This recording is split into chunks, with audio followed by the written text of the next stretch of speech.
Welcome to the May 31st, 2015 airing of Ed for Del Mar Region. As you can see, the books in front of you are some of my postgraduate work in accountancy. I do have an undergraduate and a Master's of Science in Accountancy. I am a certified public accountant. Dr. Sang Sang and I have devoted a great deal of time to investigating the accounting records of Del Mar College, and we're going to present in this show some correlations between the student enrollment and the bad debt write-off. The bad debt write-off, as many of you are aware, for a 7-year period was $2.83 million. That does not correlate well to the declining student enrollment. It doesn't make sense to me as an accountant. It doesn't make sense to me as a taxpayer. Please enjoy the show. My email address is ed@southtexasmis.com. I appreciate hearing from you. Welcome to the show. Well, thank you, Ed. Appreciate you having me over. It's May 31st, Right? 2015. It's actually my mother's 89th birthday. Oh, wow. So she got less than 25 years left to live, I think. Right. So she needs to make the most of it. The mid-age crisis thing. Right. Yeah. It's, she's going to have to buck it up. But let's chat a little bit about the bad debt at Del Mar, because that's been in the news again recently, and I think most people understand the numbers, but it seems from Dr. Sloan's explanation that it's not a real big concern. I didn't get I didn't conclude that he was overly concerned about it. No. And I think, well, I know I am. Well, I am. I'm a taxpayer. And that was $2.83 million over a 7-year period. Now, that's a lot of money, I think. So what I've done, I've taken a different period, and this period that's covered comes up to the spring of 2015. It shows a correlation between the student count and the bad debt write-off. Now, it only totals $2.771 million. And when I say only, I think that's probably not the appropriate adjective for that. No. How about a whopping 2.771 million for 2008. Now, this is through the spring of 2015, but we don't have the current amount written off. We don't have anything after the September 30, 2014 number. So this is not a complete number. But I'll post a picture of this on the video, so that people can see it.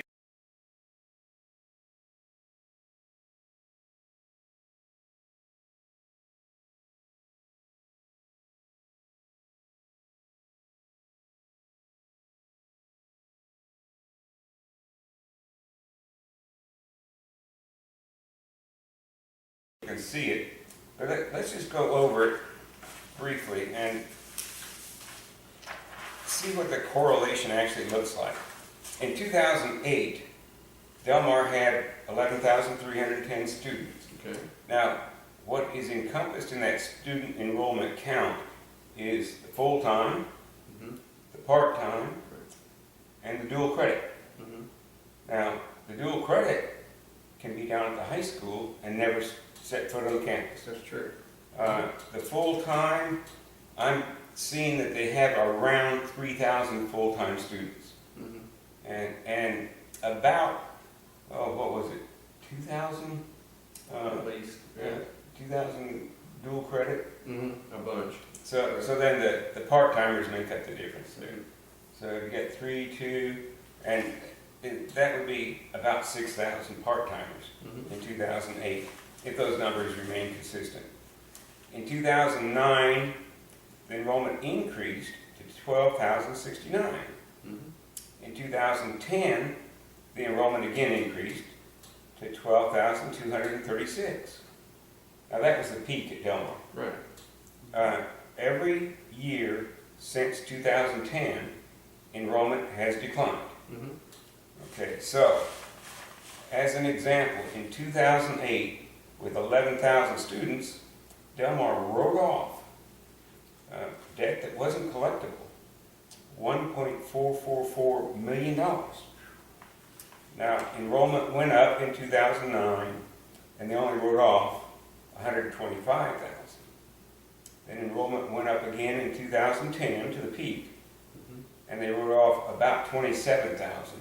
But you and I know from our investigation that they converted their financial, their accounts receivable subledgers in 2010, and they had some, they looked like real problems to me. It looked like they converted all of them, and the new accounts receivable subledgers had part of them. Right. So I think, based on the memo that the college controller wrote, the general ledger didn't tie to the subledgers in 2010. So this number is probably, more than likely, not correct. Right. Strangely, you can't really trust their numbers. So in 2011, now enrollment's going down. They increased the bad debt write-off to $195,000. In 2012, enrollment went down again. Bad debt write-off was almost $488,000.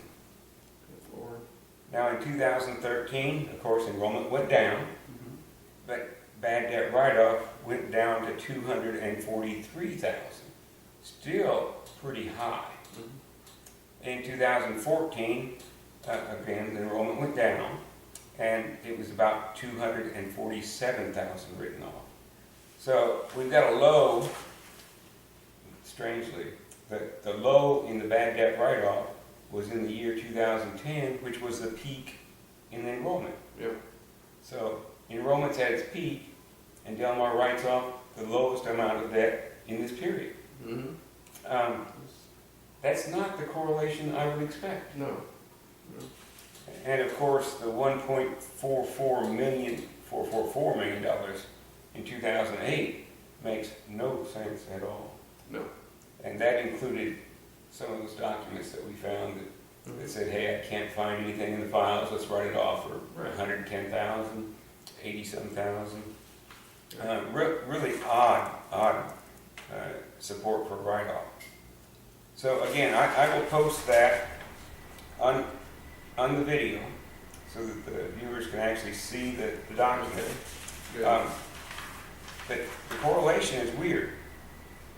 It doesn't make any sense. And by the way, the decrease in enrollment from 2010, which was a peak, till now is the decrease of 2,244 students.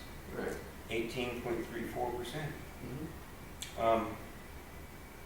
But we're bursting at the seams. You know, I remember that interview, that television interview where Mark, the theme of the interview seemed to be bursting at the seams, and that's why we need a South Side campus. I still can't understand that at all. No, it doesn't make any sense. But you've got one nice campus in the original one new campus on the west side, and several other campuses scattered throughout the city to accommodate the declining enrollment. Right. Well, they've got the one they call the Northwest Center. That was an old medical clinic out there that was donated, and then Del Mar fixed it up into classrooms, and it really has not been that successful. See, they have to. That's out in the Cal Allen area. They've got to staff those places and air condition them. That's right. And we just bought a whole bunch of equipment through Natural Sciences to put a biology class out there. I think they've been, some people have been teaching anatomy physiology out there, which required, thousands and thousands of dollars worth of models and stuff. And I just, it's hard for me to justify it. And then they say, well, we're like San Antonio and Houston, and we got 4 or 5 campuses, and the Dallas and so forth. Well, we're not that big yet. I mean, how long does it take to drive from Cal Allen on the interstate to east or west campus? 15 minutes, you're all over this town. Yeah, but 20 minutes at the most.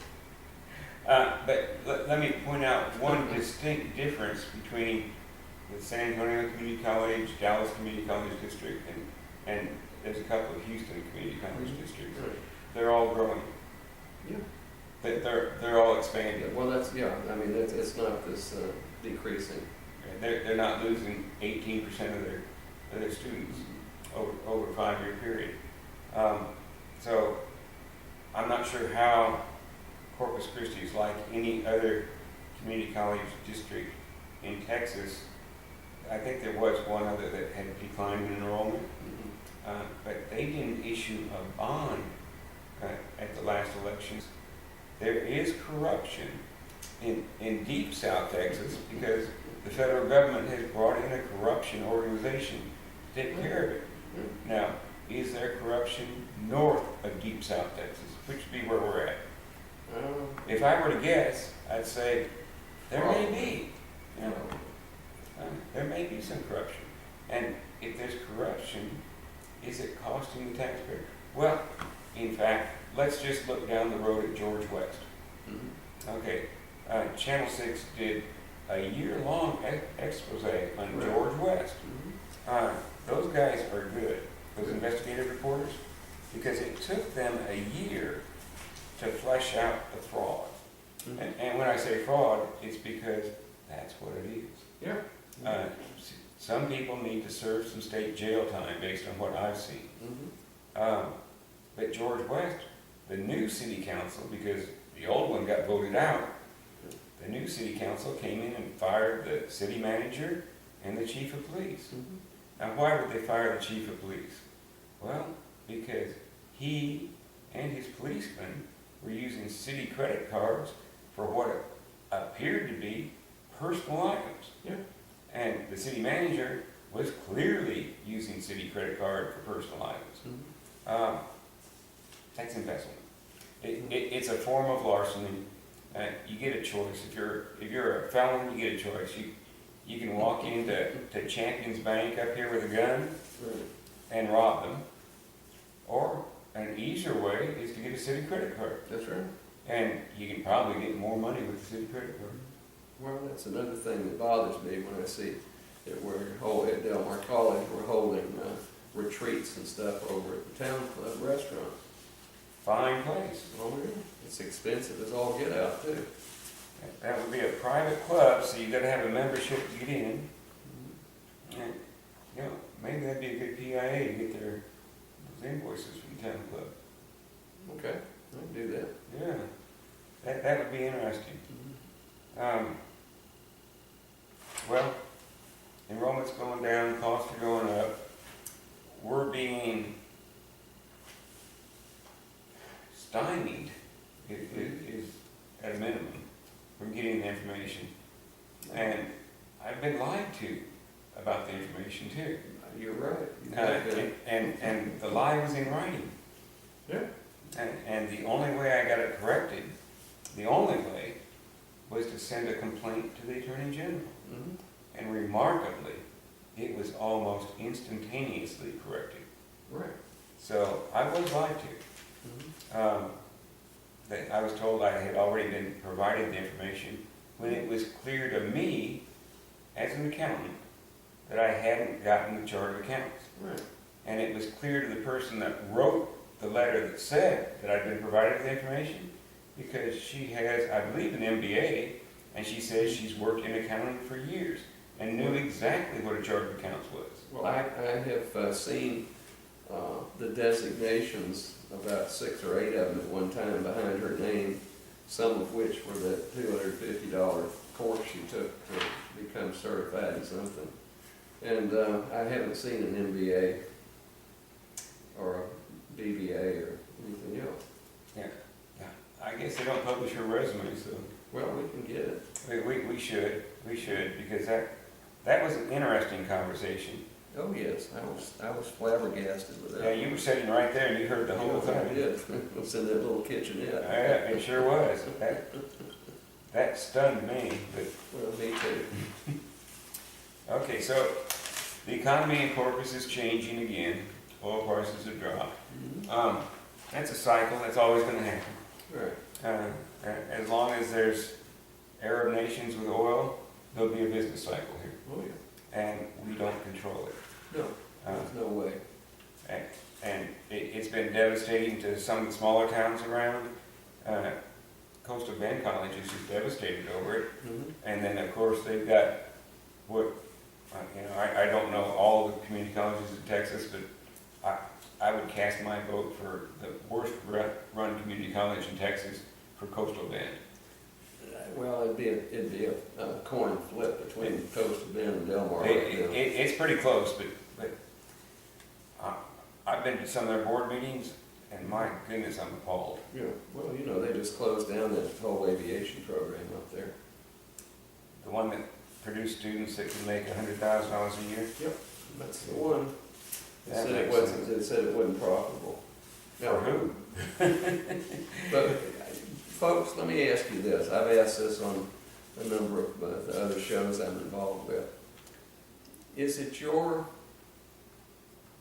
understanding that Del Mar College and Coastal Bend College, with all the money that you taxpayers pay in every year directly through property taxes here locally, let's say Del Mar, there are certain state taxes. I know we don't have an income tax, but there are certain state taxes which go to support Del Mar College, and then they've got federal monies coming in. Okay? Now, is it your understanding after you pay that much money that Del Mar College or Coastal Bend College is in the business of making a profit? See, they aren't a for-profit entity. Their goal should be to produce educated students. Now, their goal should not include enriching people in the administration in lieu of producing educated students. Right. And based on some of the records I've seen, and we've only looked at one account on the general ledger, and they've got a massive general ledger. Mm-hmm. But we're looking at the bad debts, the bad debt write-offs. And,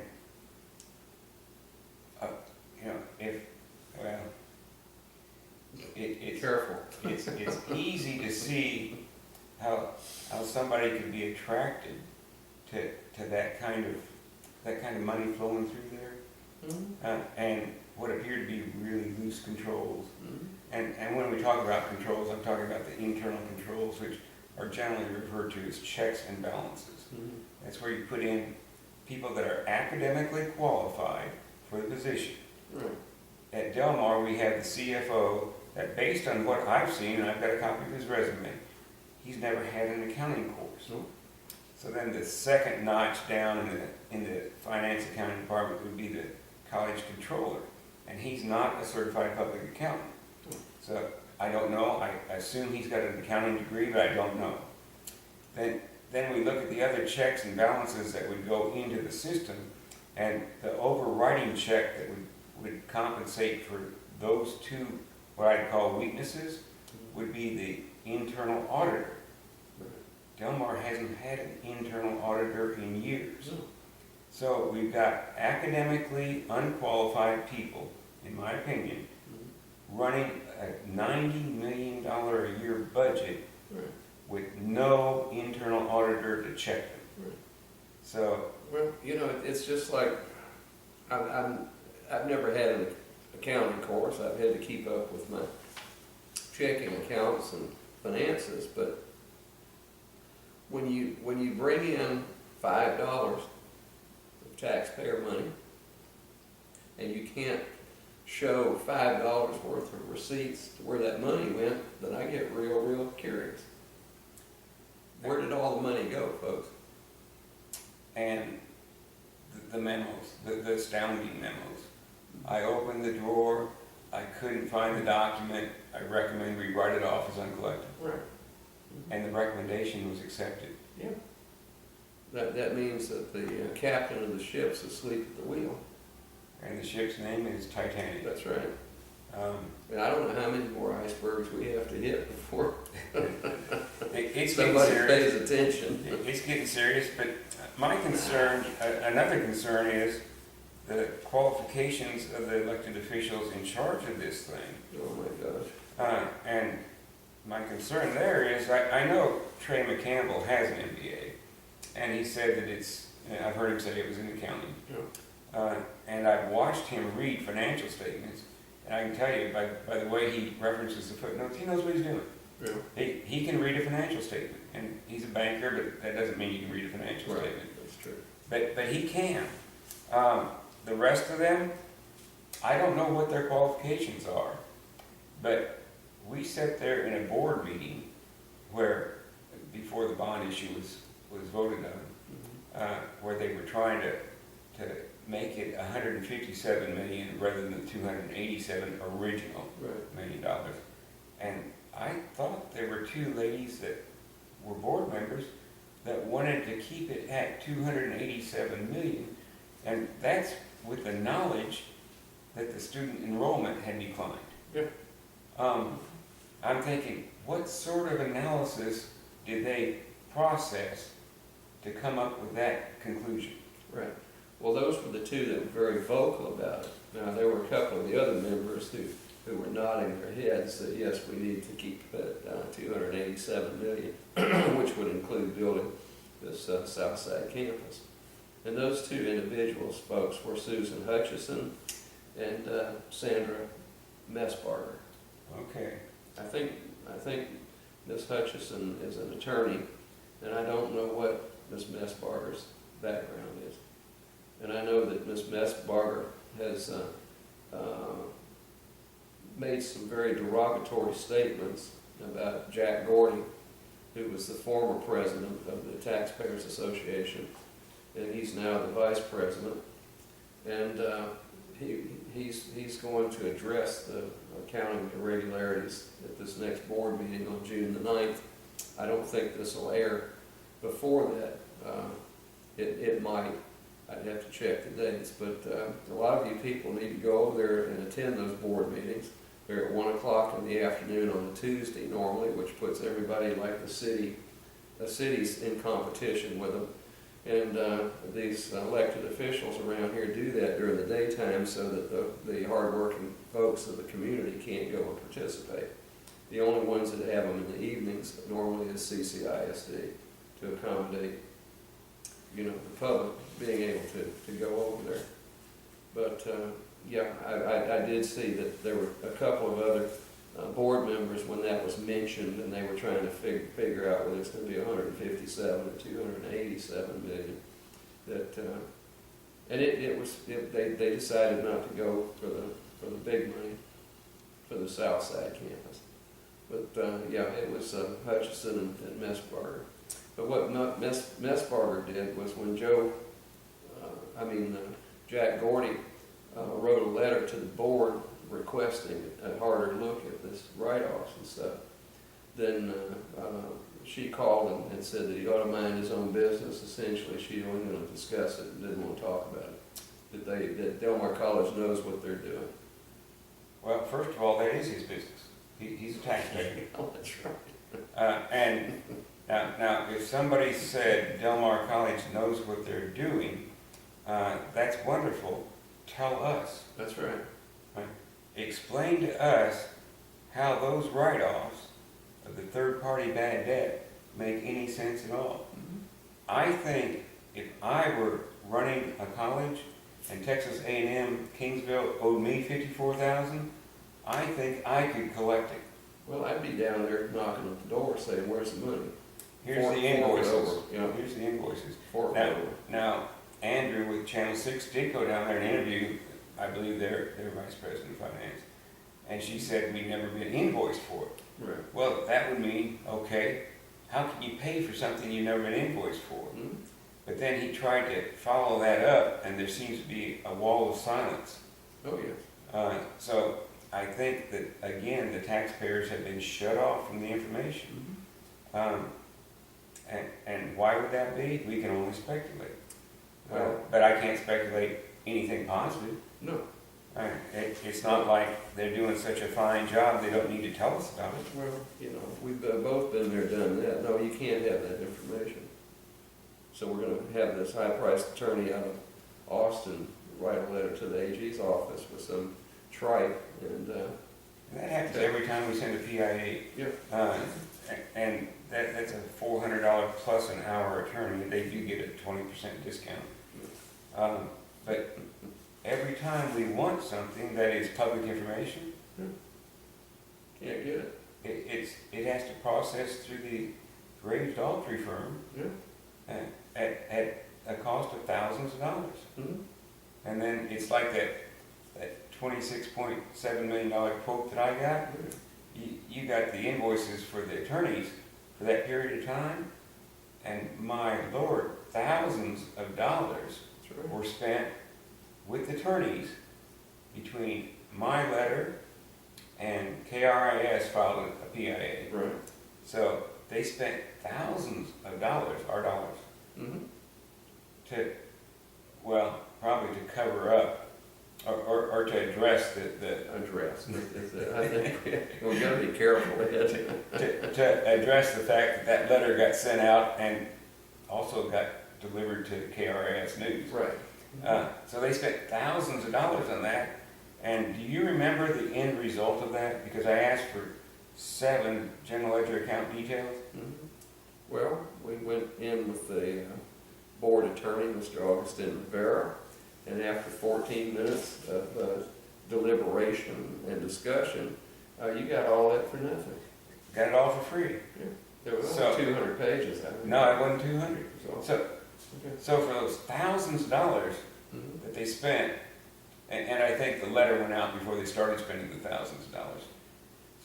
So they sent the letter out, basically saying, "Go away, boy." That's right. And rather than go away, we went to Channel 6 News. Yeah. And then nobody went away. Well, that was old Foghorn Leghorn. Go away, boy, you bother me. So after they sent out that, I would call it a completely stupid letter. Yeah, you're being kind. And so it cost us thousands of dollars to arrive at exactly what I asked for. Right. So the money was just wasted. I got what I asked for.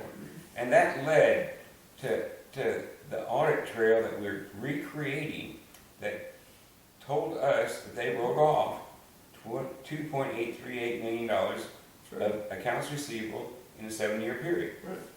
Right.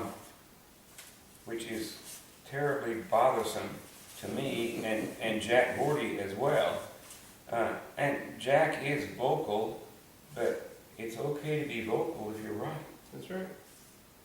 And Jack's right. Well, he was the president of the Taxpayer Association for a long time, and he's very concerned. All of our members are, folks. I mean, Ed here's a member, and you know we've got a lot of excellent members around that are just real concerned about all the monkey business going on. And we put a lot of hours into there. Mhm. Now, I'm a consultant. I bill by the hour. Mhm. This, I bill zero. That's right. I don't get a dime for it. In fact, it costs me money. That's right. I have to pay for the copies. I have to drive down there.